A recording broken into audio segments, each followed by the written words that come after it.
Am I really experiencing this? Is this just some horrific nightmare and I'm going to wake up? There is hate, and it isn't going away. It just seems to be getting worse. Welcome back to Harvard. That was Rabbi Jeffrey Myers of the Tree of Life Synagogue in Pittsburgh, responding to the horrific attack on his congregation this Saturday. Saturday's attack took the lives of 11 congregants, making it the deadliest attack on Jewish people in U.S. history. According to the Anti-Defamation League, it's part of a pattern, however, of growing anti-Semitism in the country. In 2017, the number of anti-Semitic incidents rose by nearly 60%, the largest single increase on record by the organization, by the ADL. Over the weekend, President Trump condemned the attack as evil, but his critics say his off-prompter comments, the ones that aren't being written on the prompter, have been more troubling. Last week, for example, at a rally in Houston, right here, Trump referred to himself as a nationalist, a term embraced by those with a racist ideology. They have a word. It sort of became old-fashioned. It's called a nationalist. And I say, really, we're not supposed to use that word. You know what I am? I'm a nationalist, okay? I'm a nationalist. Well, Trump has continued to stoke conspiracies about billionaire liberal donor George Soros, who was Jewish, and the target of one of the mail bombs sent out last week. Here he goes.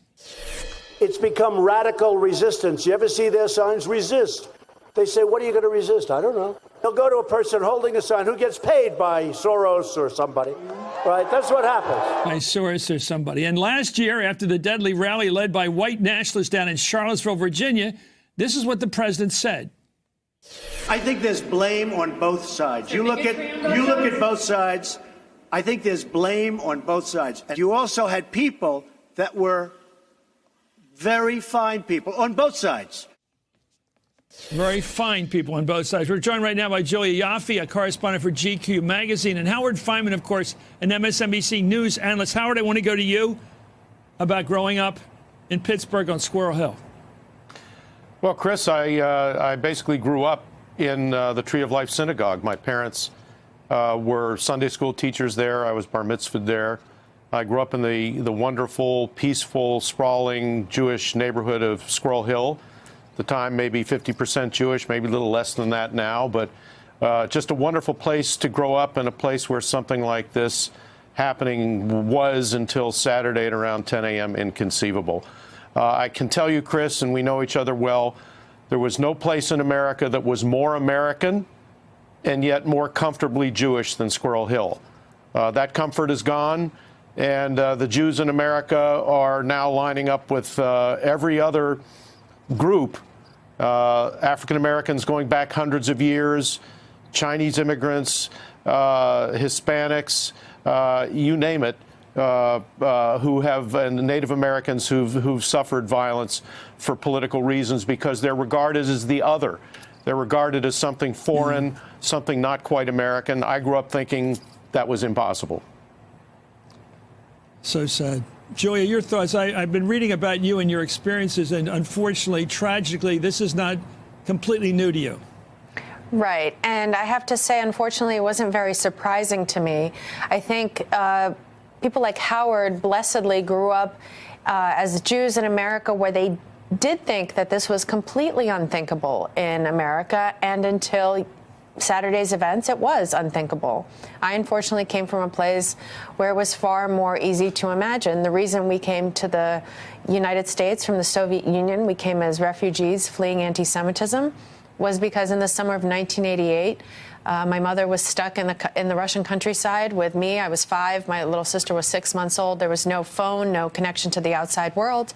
And there were very persistent rumors going around about a pogrom, an anti-Jewish pogrom and riot. And she realized that she lived in a country where the political climate had become so permissive that it was completely, extremely plausible, and that she didn't want to raise her kids in a country like that. And watching my parents' response to and their heartbreak, watching what happened at Squirrel Hill, my father actually called it an old-fashioned pogrom, has been frankly heartbreaking. Howard, let me ask you, because you are a communications expert like I try to be, and talk about these code words, because I guess I understand the nationalist socialism, of course, in the era of the 30s when you had fascism. They all called themselves nationalists, including, the guy whose name escapes me right now from Spain, Franco, of course, and Mussolini, and they're all calling themselves nationalists, and they were awful for minorities. But this thing about globalist, I didn't know that was a code. I didn't know that Soros was particularly targeted because of his faith, his religion, his Jewishness. Tell me about those code words. Well, Chris, to Jewish ears and Jewish eyes, the kinds of words that lend credence to the theory that there's an insidious force in the world, somehow not quite human, somehow not responding to your tribe, to your family, that somehow has no local rules or allegiance. That's been the trope that's in the accusation that's been used against the Jews for hundreds, if not thousands of years. And that's something that, even though I did grow up as I did, I know a lot of history.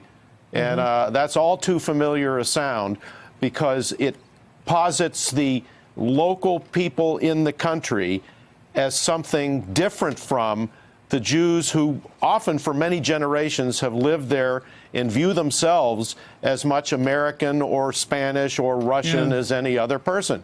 This is the conundrum. This is the threat. This is the vulnerability that Jews have faced for thousands of years. Can I add just one quick thing, Chris, since I have a lot of sources back in Pittsburgh?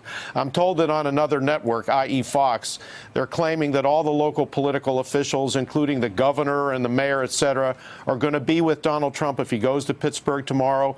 I'm told authoritatively by some of those same people, and you should ask Bill Peduto about this, they're not having any of it. They might want Trump at some time. They don't want him right now, while the Jewish families are hurrying under Jewish tradition to bury their dead.